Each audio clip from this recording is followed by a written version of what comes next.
If you're like me, you probably have a little bit of whipsaw, both in your head and your gut, following what's going on in the Strait of Hormuz. My organization plans to have real-time, frankly, heartfelt analyses of the world that we produce very quickly, and also a wider 8 to 10 hour professionally choreographed video series we're calling Reality 101. We're working on both of those things simultaneously. But given the urgency of world events, I forced my team to quickly compile a 3-part video series on oil, which we're going to be releasing the next 3 days. Here it is.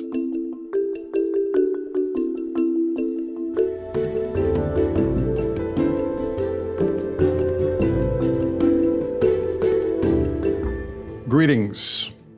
As a result of the Strait of Hormuz closure, you have probably heard a lot about oil in the news lately. You might know that oil is important for filling up your car, but you're probably not quite sure what the big deal is beyond that. It turns out that our entire modern civilization is only possible primarily because of oil and the resulting products from it. The following video series is a way of seeing oil from a systems perspective. My hope is that it might help contextualize the massive historical moment that we are witnessing unfold. This episode will be the first of 3 on the subject. In this one, we'll cover the basics of oil, what it is, and how it benefits society.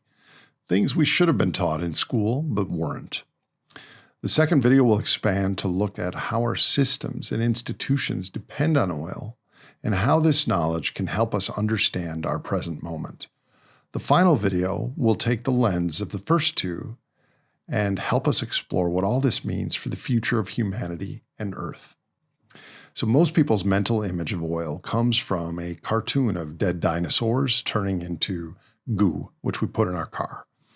In reality, oil formed from dead marine phytoplankton and algae that captured solar energy tens of millions of years ago that was then compressed by heat and pressure over geological time, creating a super energy-dense liquid substance which we refine. It was a solar battery that took millions of years to charge, and we are draining it in centuries. And coal and natural gas are a similar story. So how much work does this ancient sunlight actually do for us? Well, a barrel of oil replaces 5 years of human labor for around $100. It used to be $50. A single barrel of oil contains 1,700 kilowatt hours of work potential. A healthy human being doing physical work generates around 0.6 kilowatt hours per day, depending how strong a person is or what the task is or how many hours a day they work or how efficient they are. Anywhere from 1 to 20 years of human labor is replaced when a barrel of oil is combined with machines. So for an average human, 5 years is a solid approximation. This incredibly powerful economic subsidy is indistinguishable from magic on human timescales. Here's a way to actually feel this. The next time you drive your car somewhere, imagine running out of gas and pushing it home, even with 3 or 4 of your friends. A single gallon of gasoline that cost you $4 would take you and your buddies weeks to replace with human muscle and would be hella unpleasant in the process. We never think about this. We just swipe the credit card and go places.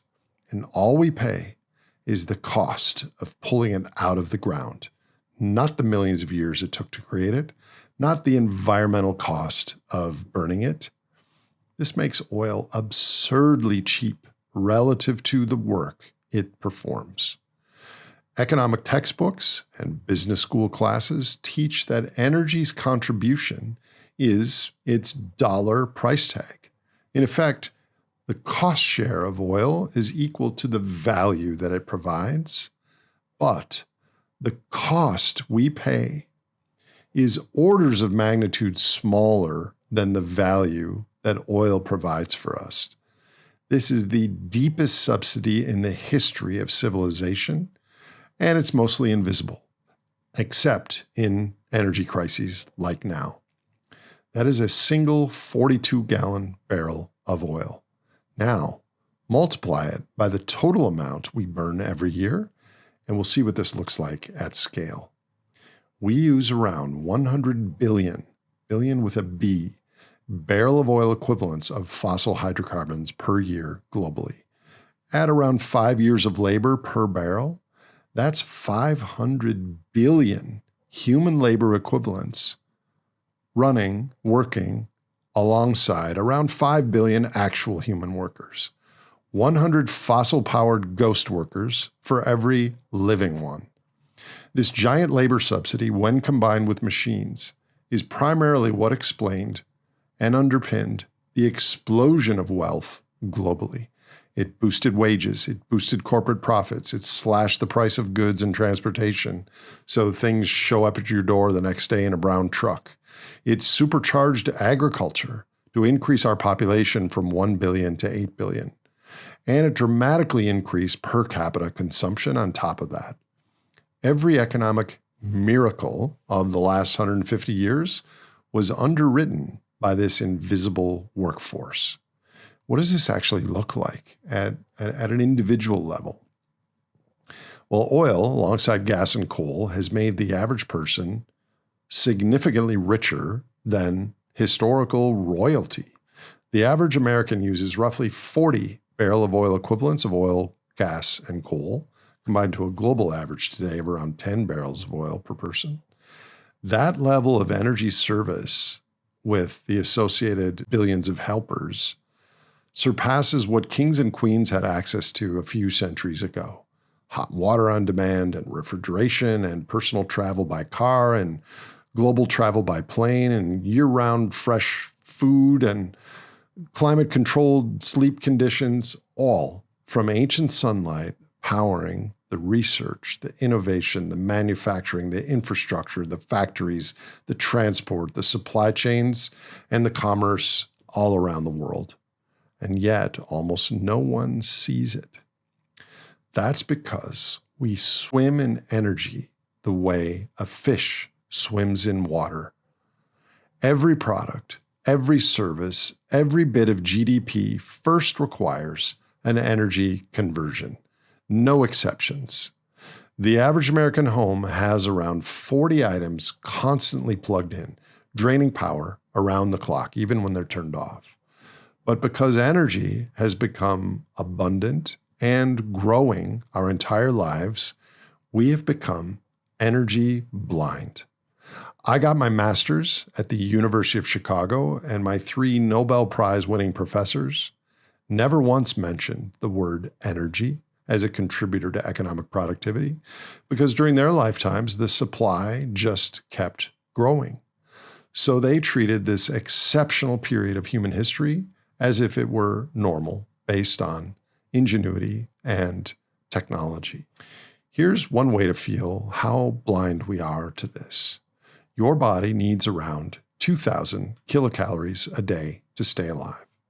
But the average American, when you count all the energy consumed on their behalf through heating and transport and manufacturing and lighting and food systems and supply chains, uses roughly 200,000 kilocalories a day, 100 times more than our bodies require.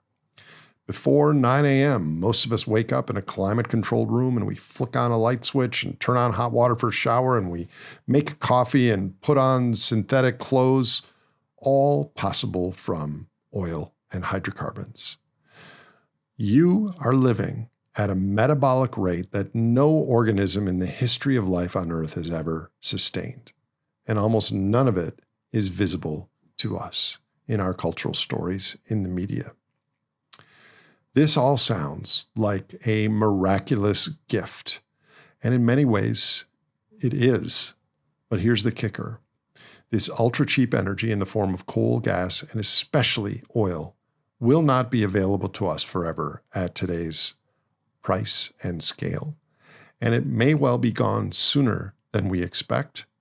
We'll explore this in the next video, part 2 of our intro trilogy on oil.